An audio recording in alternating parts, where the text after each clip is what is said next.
It's the Adventureland Moms Podcast with your guides, Becca and Michaelyn. Welcome, episode 7. We're on episode 7 of the Adventureland Moms Podcast.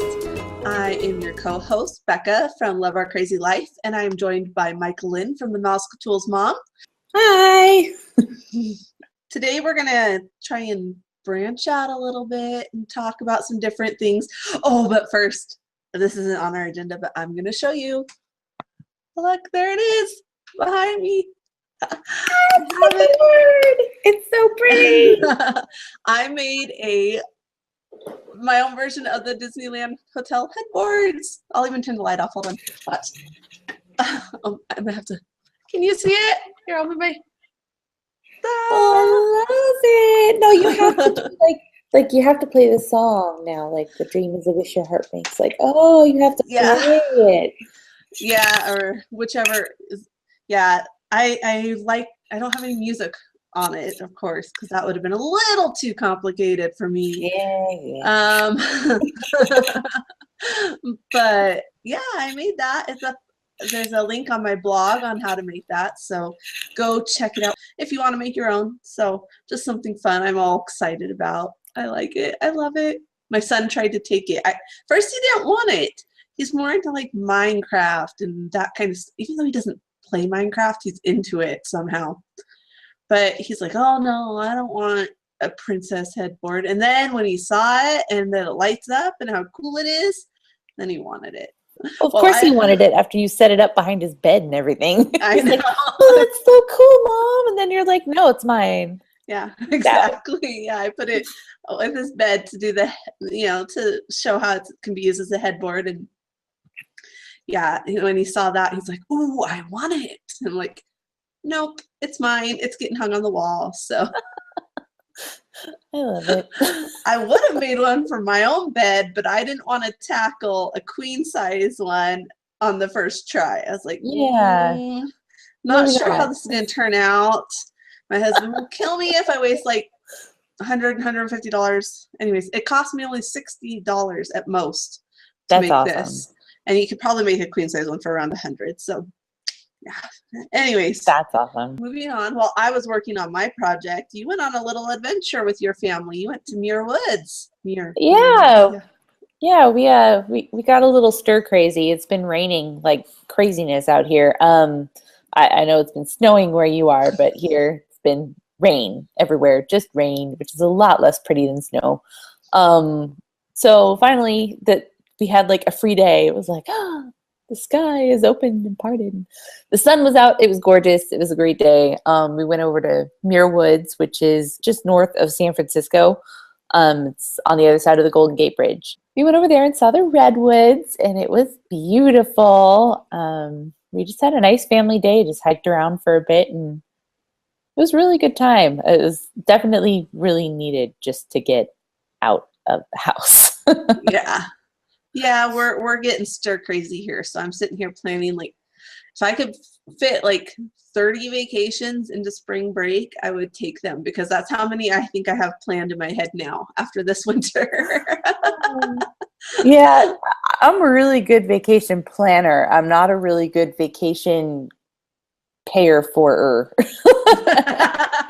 So I've got a lot planned up there, and they're heck of a vacations. They're really awesome vacations. But yeah, no, haven't gone on like one of them yet. So I found myself like pricing out vacations to like Hawaii and like Spain and all these. I'm like, what am I doing? We're not going anywhere like that. Spain, wow, we were getting crazy there, huh? I was like, I need to get out of this house. I need to go somewhere. Far away. Yeah, it's the snowiest winter on record here where I live. That's so ever since they started keeping records in the late 1800s, yeah, this is the snowiest winter on record. So it's been crazy, but it's turning to rain, so hopefully all the snow will be gone. We don't normally, say I live in a valley, and we don't normally get snow in the valley that sticks around more than like a day or two. So to have like, we had like I think there was one point we had 16 or 17 inches that stuck around for quite a while. So Wow. It will be nice to have it gone. It's turning to rain. It's going to be in the 40s this week. So hopefully we're done with the snow. I'll keep my fingers crossed for you. Yeah, they predicted like the last 3 days it was supposed to snow more, and we didn't even get like a flurry, but they're like it's going to be 1 to 3 more inches and all this stuff, which isn't much compared to what we have had. But right now we have a lot of ice around because the snow melted some and then froze, and so we were like, oh man, more snow, but it never showed up, so I'm happy. Well, yeah. Did you hear though? The groundhog saw his shadow, so we're in for some more winter. So you never know. You never know. Hashtag not my groundhog. I don't know who started that. One. That person was amazing. That person, like whoever came up with that hashtag, that was awesome. And my local radio station was talking about how the groundhog has only been right 39% of the time. So I'm crossing my fingers that he is wrong this year. Although technically it's always 6 more weeks till spring. I mean, spring doesn't start until March 20th, so it's always 6 more weeks. But I'll take spring like brother. That's fine. Yeah, I keep wondering. I'm like, I feel like we're rounding the end of winter, but I mean, it's like barely February. So yeah, exactly. I think it just feels really long because like we've had a lot of snow. You guys have had a lot of rain, which was very much needed in California. But definitely very happy for it. But I mean, I'm quite done right now. Just it's raining again, by the way, here. It will be by the time the podcast goes live, but it's raining for like the whole week off and on. And I'm like, come on. I wanted to talk about our favorite travel tips for traveling with kids, whether it's a road trip or flying with kids or don't. Yeah. Don't. That's my favorite tip.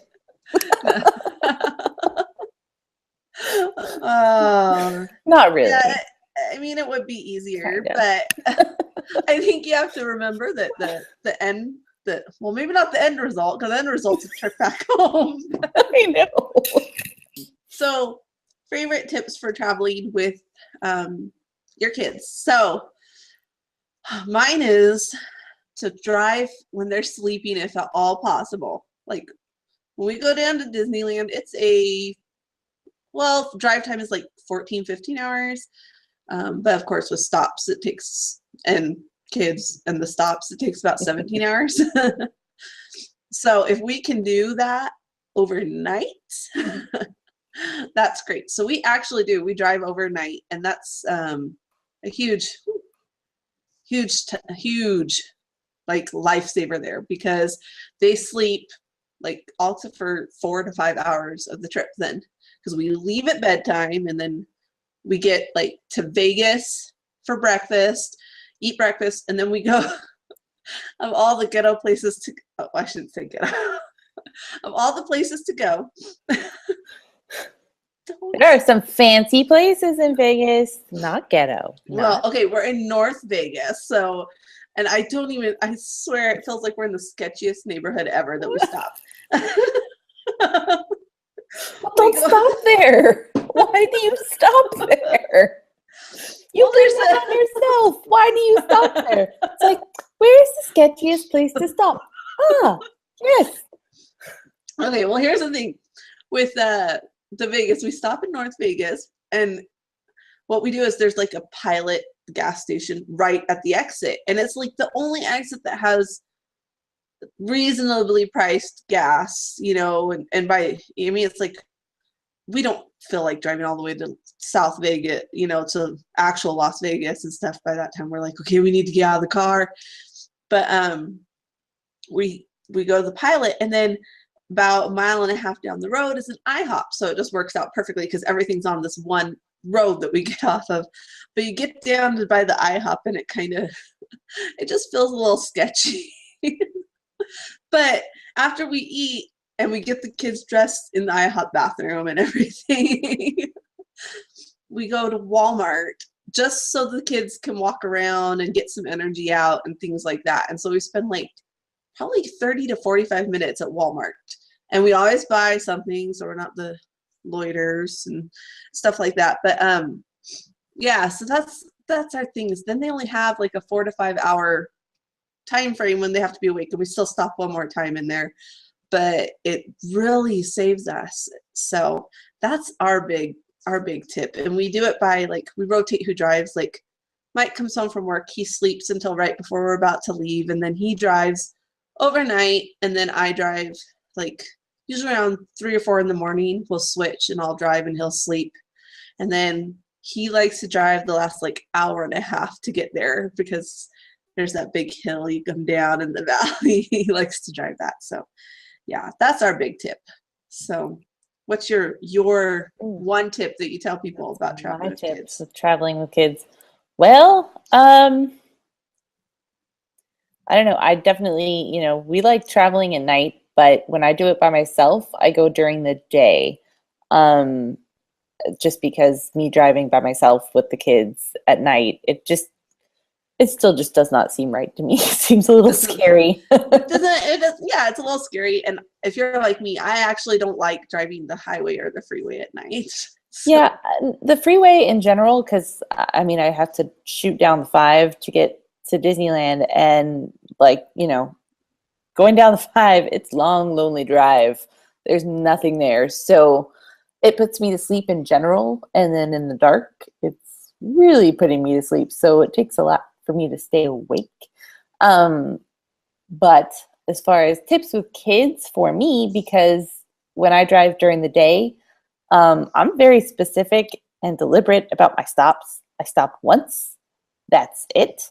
We stop, we eat, we go to the bathroom. That's it. There's no stopping for the bathroom in between. So don't drink a lot of stuff. I don't offer them a lot of stuff. Yeah, I keep the water up front with me, and I'm like, okay, if you're thirsty, you can get a drink of water. Like within the last hour of the drive before we stop, then they can get a drink. That's, I'm not even like dehydrated in the back seat. Like, you're like, nope, no drinks. We're not. No, that's pretty much it. I'm like, nope. Should have had your drink before we left the house. Nope. Not happening, because otherwise we have to stop for everybody when they have to pee. And I'm like, no, this is not how this is going to work, because otherwise we will never get anywhere. Like, no, like we stop once. I don't care what's going on back there. They're screaming, falling apart, whatever is happening. I don't know. I tune them out. But yeah, we do one stop, bathroom, and then we get back on the road. That's it. That's my tip, is the kids can actually handle a lot more than you think that they can. They say they have to pee. If you regulate their water intake, not necessarily by being like a water Nazi, but, just regulate when they drink. Don't give them like a whole like jug full of water and then expect them to hold it for, 5 hours. But if you regulate it, then they're pretty well capable of holding it until we get to even my littlest ones. So let's mention you're like what, a 5-hour drive? Is that what it is for you, a 5-hour drive, or is it like?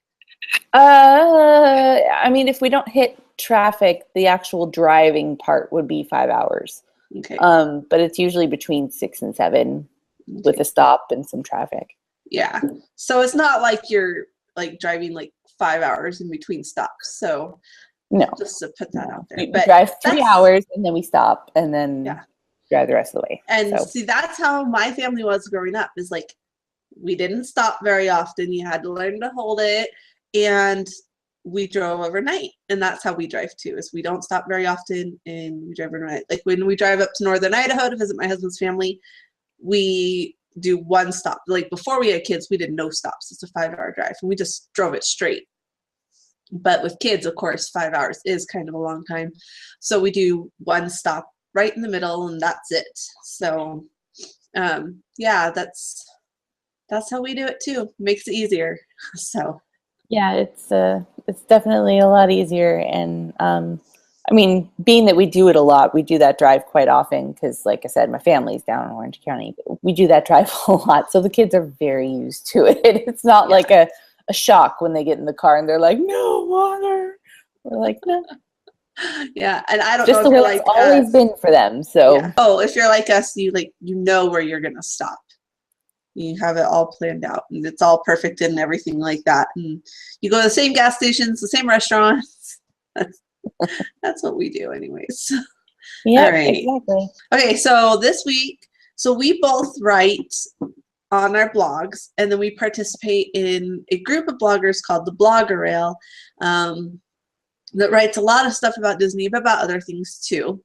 And so what they do is, it's like, we call them loops, and you go and a bunch of bloggers kind of write on the same topic. So one week, the bloggers that participate may all write about date nights at Disney or something like that. And another week they might write about their favorite attractions or movie nights and things like that. So this week, when we recorded this, so last week when you're seeing this, Michaelyn and I actually participated in a loop. Both of us did the same loop, preparing your kids for Disney, and everyone wrote about a different topic with that. And so we're going to just talk a little bit about that and our two topics. So we'll start with yours, what you use to prepare your kids for Disney, and kind of just to get them, yours was kind of more about getting them excited for the trip.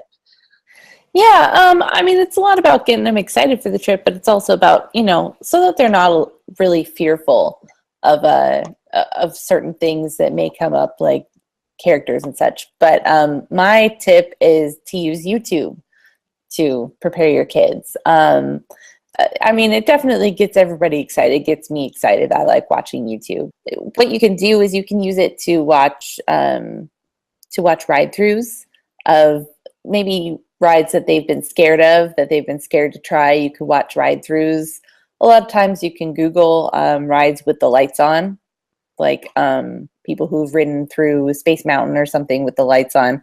So it might seem a little less scary if you can see the tracks in front of you on YouTube, and you know what actually is happening and what's going on. It might be dark, but it might be a little less scary that way. I in particular like watching like little kids go to the meet and greets, so that they can, see that other kids are happy and nice and having a great time interacting with the characters, so that maybe when they go and they see the big fuzzy mouse, that is like 3 times their size, they're like, oh, maybe they won't be so scared of Mickey, and maybe you might just get that pretty picture of your kid, smiling within the vicinity of Mickey Mouse. My kid won't do it, my youngest, without me there, and he still doesn't like it. So it's, I mean, it doesn't work with everything, but it's a good tool to use. It is, yeah. We've used it with the Goof when he was going to hit 40 inches. And he was nervous about some of those new rides like Splash Mountain, Thunder Mountain, that type of thing. So we put on the YouTube videos to show him. But we also use YouTube videos like when we're missing the parks, and then we watch them to kind of like live vicariously through other people. So that's what we use YouTube for. And I know on your channel you have some YouTube videos of, at least of Walt Disney World. You have your Everest one, and then I have some vlogs. And I need to get on my personal channel, which I don't really use. I have a couple of ride-through videos, and I need to move those over onto my blogs channel so that people can find them easier. So YouTube videos, that's a great way to prepare for Disney and to relive it. So that was a great tip. I like that one. And then I wrote about what about if your kid were to get lost at Disney. And it's something we don't like to think about, but it's something that can happen. Everyone's probably heard a story of somebody losing someone at Disney. Mike's brother, when Mike went when he was like 7, I think, they lost his brother at Disneyland. And we have actually been with friends that lost their daughter at Disneyland because we were walking from Buzz Lightyear to Star Tours. And it was during the fireworks, and the crowd was just pushing, so they have the walkways, like they're guiding people and everything. And tons of people are going through that walkway, and we're just trying to push through our whole group, and she got separated. And it was a scary 10 to 15 minutes. And she's a little older. So, I mean, we weren't like super scared, like someone was going to take her or, you know, that kind of thing. But so I did a post about how to prepare your kids and yourself for if they get lost in Disney. And so it's things like teaching them to recognize cast members by the name tags because they wear different, you know, you can't say someone that wears a plaid vest because not all cast members wear a plaid vest. So it's like teaching them to know what name tags look like, you know, teaching them their phone number that's going to be whatever cell phone you're going to have with you, so they have that memorized, that kind of stuff. So it's a lot of good tips. And anyways, the whole loop is great. You should check it out, bloggerel.com. We have, and I can't remember some of the other things that people put on there. Do you remember any of the other topics? Because I think there's like 5 of us maybe doing this one. So yeah, there was one about getting your kids physically ready. That was from I Am a Mommy Nerd, Dawn over there. Let's see, Distalgic did one on an addict's guide to preparing kids and teens for Disney. And then there was one more. Let's see if I can get to it. The one more was The Delightful Life, and that was their favorite kid-friendly Disney planning resources. So that was just kind of a general overview, I think. Yeah. So it's a great loop. Check out the Bloggerel. We love it, being on it and getting to write about Disney and other, you know, places and things with other bloggers. But the main focus is Disney, but there's a lot of other travel stuff and craft stuff and things like that on there too. But that loop is really good. If you're getting ready to take your kids to Disney, definitely go check it out. There's some serious topics, like I chose a more serious one, and there's some fun topics, and then there's everything in between. So lots of fun. I'm going to mention the Pecos Bill. Pecos Bills at Walt Disney World, they have a secret menu. Apparently it's relatively new, so don't feel bad if you haven't heard about it and you're a Disney World regular. But apparently they have a secret menu where you can order a $90 plate of nachos. This $90 plate of nachos feeds about 6 to 8 people, and it comes with a VIP experience. You get taken back to this special reserved table, and the entire staff apparently brings your nachos to you and serves you pitchers of your beverage, which I guess is a soda. And then you can eat your nachos, and after the experience, you get a hat and a pin, I believe is what I saw, like a sheriff's hat and pin, like cowboy hat. But it sounds like an interesting idea. Sounds like fun. I mean, a $90 plate of nachos is a little steep, but I mean, I think for the reserved table and kind of the VIP experience, maybe it could be worth it. If you have between 6 and 8 people. If you don't, then that could be a pretty pricey plate of nachos for 2. Yeah. What are your thoughts on spending $90 on a plate of nachos? You know me. I'm cheap. I mean, that's why I started blogging, was to tell people how to go to Disneyland for cheap. So spending $90 on nachos when I can go and get them for, you know, never-ending, like, chips and salsa and stuff at Chili's for $5. It's like, I don't know if I want to spend $90. I mean, it's probably really good nachos and like big and everything. Oh, the Chili's nachos are good. Yeah. Chevy's nachos are really good, but I don't even know if that's around anymore. Now I'm hungry. Dude, I'm like, now I'm just hungry. We're just going to talk about nachos now. Yeah, no, I don't think I'd spend $90 on nachos, but maybe. Well, no. Yeah, I mean, I'm thinking, I'm like, well, okay. I mean, 96 people, right? So what would that be with 6 people? It's, I mean, $15 each. Yeah, I mean, not bad. And you call it a lunch. I mean, yeah. Apparently you can only get it between the hours of 3 and 6 p.m. So they're being very specific about it, assuming they just don't have the staff to make a big deal about it after that. Yeah. It's kind of their downtime, I guess. But Yeah.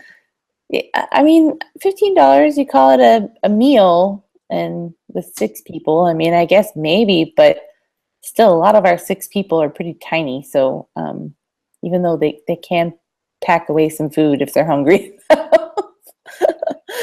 Yeah. So, I don't know. It sounds like a lot of money for nachos. Yeah, it does. But I mean, like you said, $15 per person, it's not that bad. When you consider if you're at Disney, you're paying like $9 for a hot dog and chips. It's not that bad when you look at the alternative, like what you're paying other places.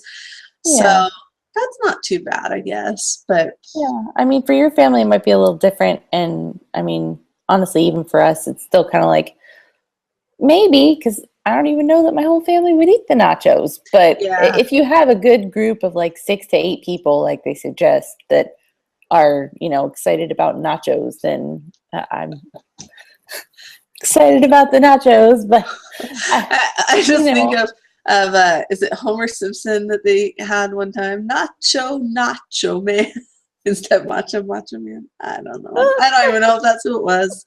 I just am picturing it in my head with one of those nacho hats. All right. So if you guys have anything you want us to discuss, or you want to ask us some questions and have us answer them, leave them in the comments section. And if you're on YouTube, be sure to check out my channel and Michaelyn's channel. And don't forget to subscribe to this channel so you can catch every time we have a new podcast up. And we will see you next time. Bye. Bye.